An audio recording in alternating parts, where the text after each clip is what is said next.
On the morning Daniel received the call that his father had died, he almost didn't pick up.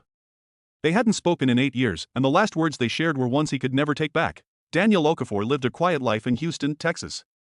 At 34, he worked long shifts as a delivery supervisor, came home to an empty apartment, and spent most nights scrolling through his phone, avoiding thoughts that felt too heavy to carry. One of those thoughts was his father.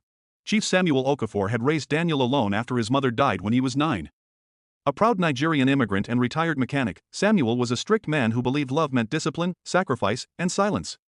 He worked 2 jobs, rarely smiled, and spoke mostly in instructions instead of affection. Daniel grew up feeling both protected and unseen. Their relationship broke the night Daniel announced he was dropping out of college. He wanted to start his own car detailing business. His father called it foolishness. Voices rose. Old frustrations surfaced. And in a moment Daniel would replay for years. He shouted, "You never cared about what I wanted anyway." Samuel didn't argue back. He simply said, quietly, "If that is what you believe, go and live your life." Daniel left that night. For 8 years, they barely spoke. There were missed birthdays, unanswered calls, and silent holidays. Pride stood between them like a locked door neither knew how to open, so when the hospital called that morning, Daniel froze. "Mr. Okafor?" The nurse said gently. "I'm sorry. Your father passed away early today." The words didn't register at first. But when they did, they landed heavy, heavier than anger, heavier than regret. 3 days later, Daniel stood inside his father's modest Houston house. It looked exactly the same: plastic covers on the couch, neatly folded newspapers, the faint smell of engine oil still clinging to the walls. After the funeral, the lawyer handed him a small envelope. "Your father left this for you." Daniel sat alone at the dining table before opening it.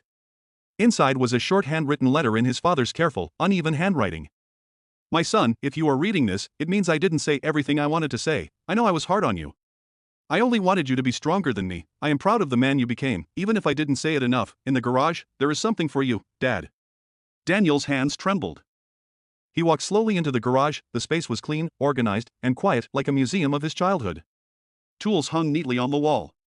Old license plates were stacked in corners.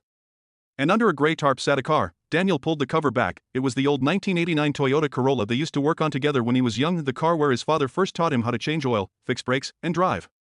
But now it looked different. Restored. Polished. Perfect. On the driver's seat sat a small box. Inside was another letter and a folded document. "Daniel, I fixed this car slowly over the years.